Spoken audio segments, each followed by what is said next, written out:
I was lucky enough to spend a few moments in Sturgis last year with artist, painter, and tattoo artist Darren McKeag.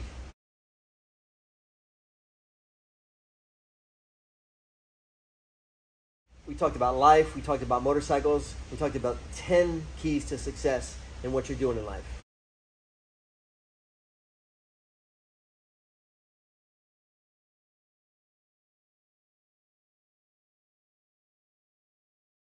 Spend a few minutes with me and listen to what he has to say. Hey, Billy Lane here, Sturgis 2022 at the Buffalo Chip Crossroads with Mr. Darren McKeag from McKeag Art. So this guy, I've known him for a long time, and I've seen his work for a long time, and I've watched his work progress. He's a tattoo artist and an artist and a painter, and he's just really, really amazing guy. And I want to talk to you about what you do has such a unique look. For me, I've always kind of pinned a big part of my success. You're very hardworking, like I know you are. I've always pinned a big part of my success on the fact that what I do looks different than what everybody else does. And yours is that way too. And tell me about it. Tell me why you think that is. I mean, do you realize that, or you just do it and that's what comes out of you? Well, thank you for having me out and everything, but I totally get that parallel with your style of ice and my style of art. Sadly, I don't want to say sadly, but like it just presented itself like that. I've been in the tattoo industry for 34 years.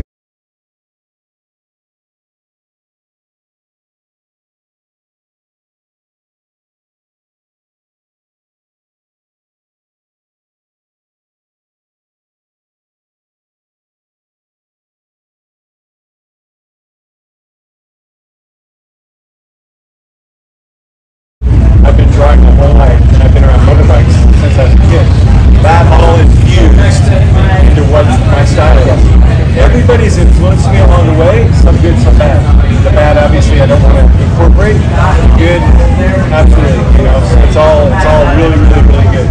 So that's my style from 34 years of tattooing, but I was an illustrator long before that. Cartoons, magazine, drawing hot rods. I have always done the black and white, monotone color stippling.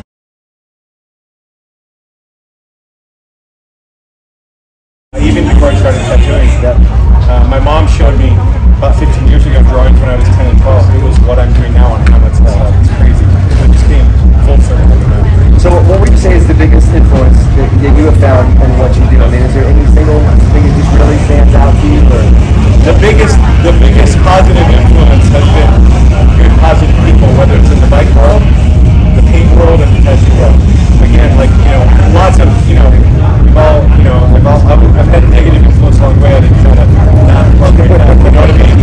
It's the positive people, and I've been in this business so long that, you know, I've got personal boundaries now about who I love in my circle, and I just keep everything out here. I do my thing. Social media has allowed me to grow really big.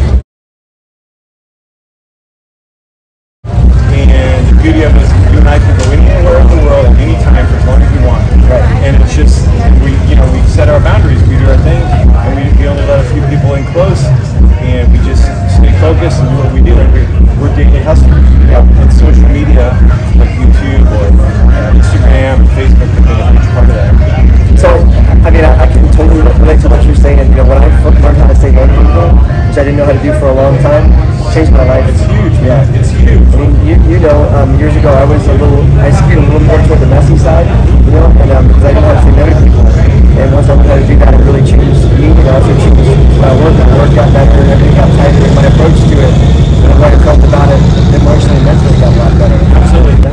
Personally, for me, I think everybody's gone through some real lows in life, but I went through a lot of dark times. I was trying to tear up the world, and I was doing art, but when I met Missy, we both quit drinking at the same time for almost 8 years now.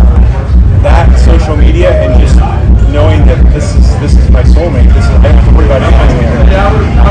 My art is exploding, and that's just, I know I'm a star for a line, and that's exactly what I'm supposed to do. You know? So you got a beautiful family, and it just, you know, you're right where you're supposed to be. I consider my family my greatest creation. You know what I mean? Like my kids, and I mean, their mom's such a great mom, and taught me how to be a great dad. And not a great dad, but taught me how to be a dad at all, because I didn't know how to be one. I had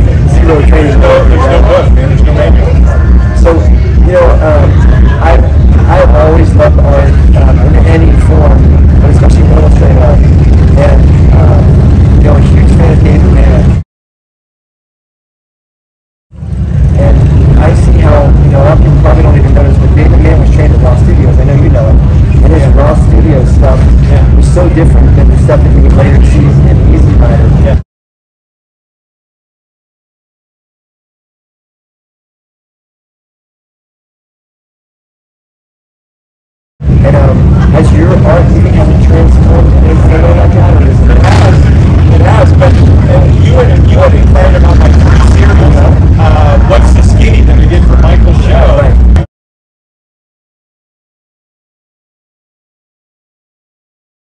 And I went after David's early stuff when he was with on studio. That's what's so attractive about that particular set. And I've had some old timers in New York City come up to me thinking that that's really David Mann stuff. I remember being exposed as a young kid, like under the age of 9, to Easy Rider and Playboy. And my dad's biker loved garages and stuff. And David Mann's artwork just like had a profound impact on me. It was really neat to see David's transition from raw studio stuff to his own stuff. Where like it's him and his name and his studio on it. And that little 3-piece series of What's the Skinny, that was a little throwback to that style. But I try to infuse a little bit of tattoo style and a little bit of modified David Mann style, to mix it up to make my stuff.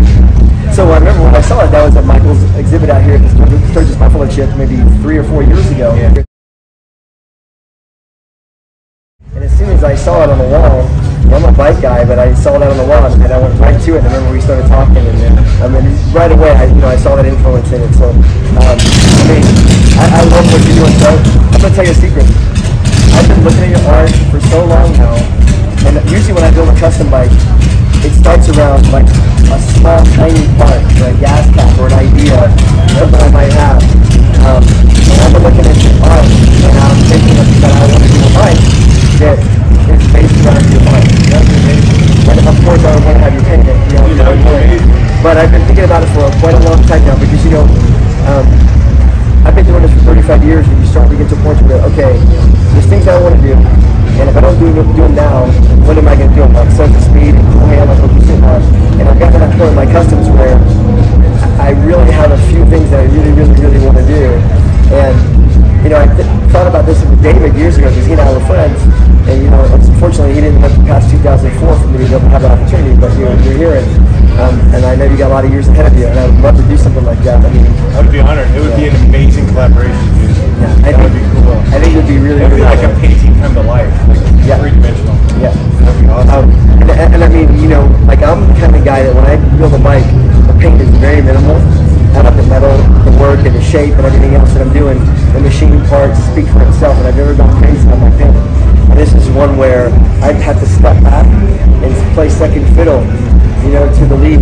Well, what would be cool about that is, with the way you shape metal and stuff, I apply my art to accent that and complement those shapes. It would be amazing. I really want to do it. We're going to sit down and talk. I mean, I'm kind of springing that on you right here at this moment, but it's something I love to do, and I would sit and study your art and get all my inspiration for everything to do. Dude, I'm honored. That's amazing. I remember, it's like I saw you in Davenport, which Missy and I lived like 45 minutes from Davenport. Yeah. And I talked to you a long, long time ago and stuff. You had some parts and stuff. And I'm sure we'd met before that, but it's pretty cool that not only has our relationship blossomed, but like I didn't know you were into my art that much. Yeah, I really am. I'm honored. That's cool. I have a piece of art in my shop that my friend Jason Woods brought me, for me. He brought one for himself and one for me. Yeah.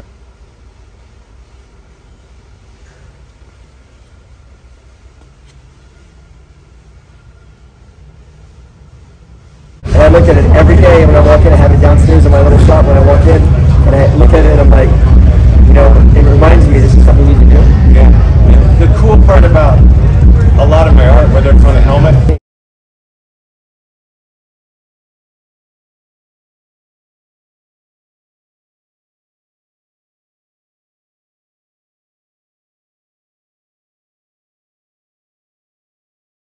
it's a lot of tattoo-inspired art.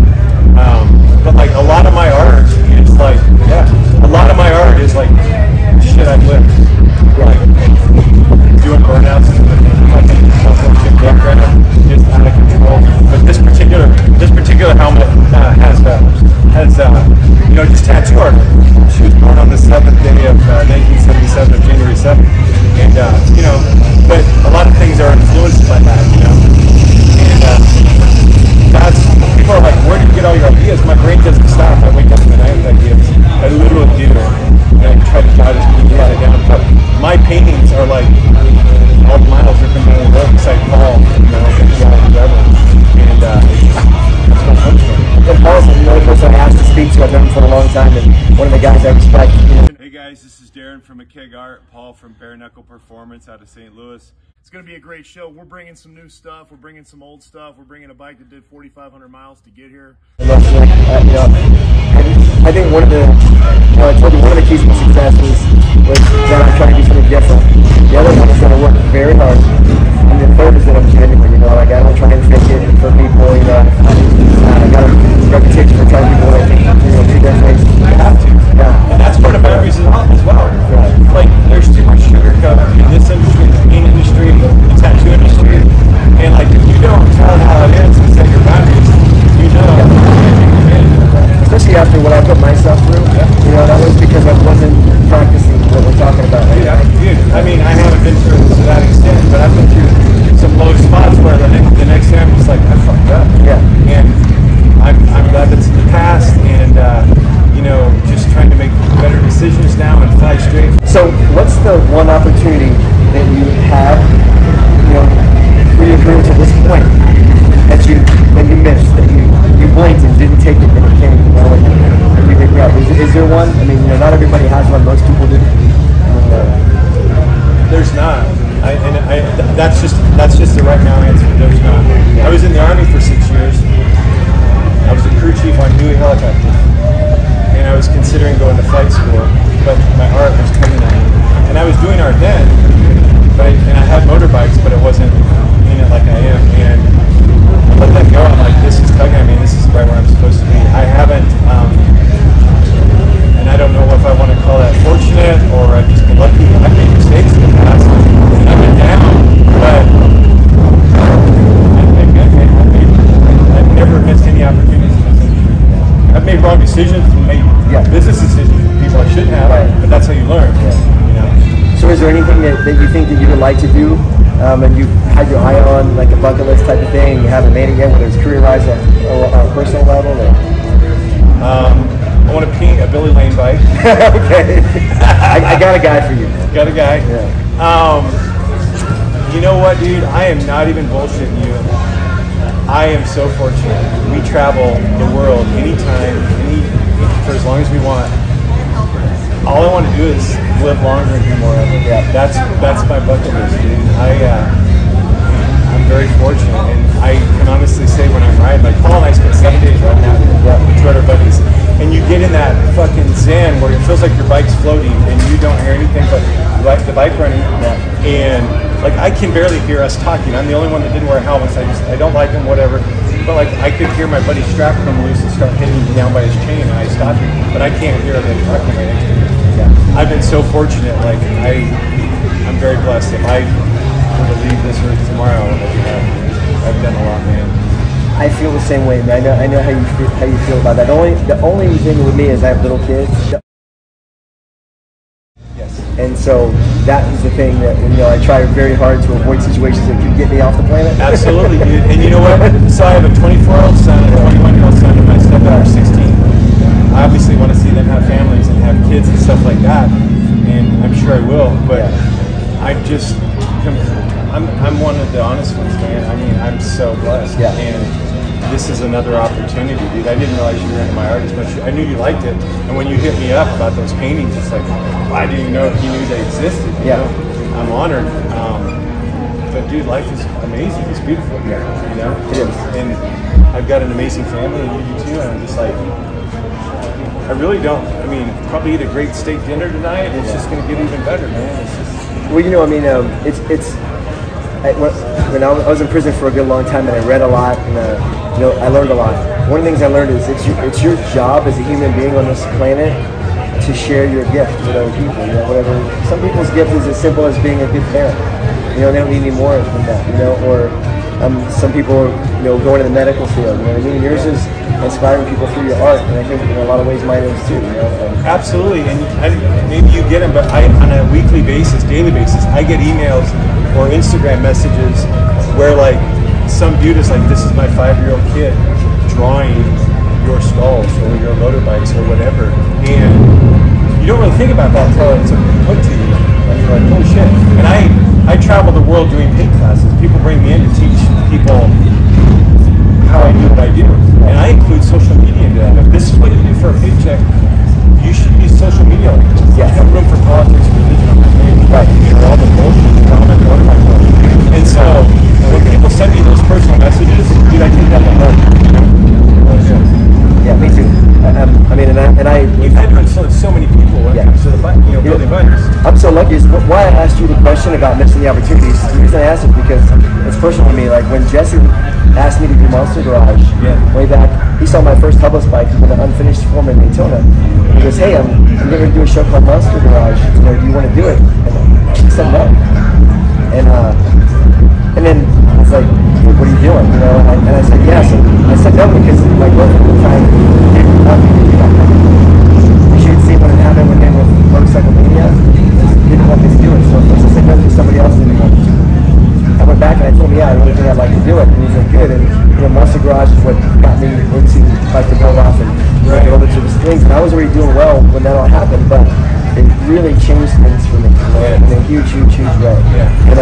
And so, you know, I would have regretted it. And I went out and did it, and it caused, you know, a lot of problems with me in that relationship. But it got me to this point where I'm sitting talking to you in my life. You know, but it's something you had to do, and with no disrespect, that wasn't the relationship you were supposed to be in. Right. I'd still be in it if it was. This is where, and it's exactly right. This is where you're supposed to be. You and I are supposed to be here right now. The universe is aligned, and that's where we're supposed to be. And like I'm like Bobby Seeger is one of my closest friends. I learned how to be a straightforward human from him too. Like, he's very good at it. Straight up, dude. Straight up. He's best. I mean, it's fucking New York shit. It's like fucking no. Like get the fuck out of here. Bobby Seeger is the Jedi master of being straight up forward and saying no, get the fuck out of here. Exactly. And you know, he's been through a lot too, and we all have. And it's just here we are, who we are, arm's length boundaries, and when we say no, and things will happen the way you're supposed to. Like I was supposed to do something this year, wasn't comfortable with it, said no, right where I'm supposed to be, and it's been an amazing week. Hey, I'm glad to hear it. Thank you so much for coming and talking to me today. I truly respect you. I respect your work. And I respect we're mutual. I respect what you said about missing. You know, it's like super important. You know, that you find somebody, you know what I mean, that makes you a better person, man, makes you a better man. It sure sounds like she is. So she's like, I didn't even know a woman like that existed. You know, just like she flew in Tuesday night, and we've been apart for almost 2.5 weeks. So it's just like, you know, she's a strong woman, and I'm blessed. So really, thank you so much. I appreciate it. I look forward to that project, dude. welcome to Blow Part 2.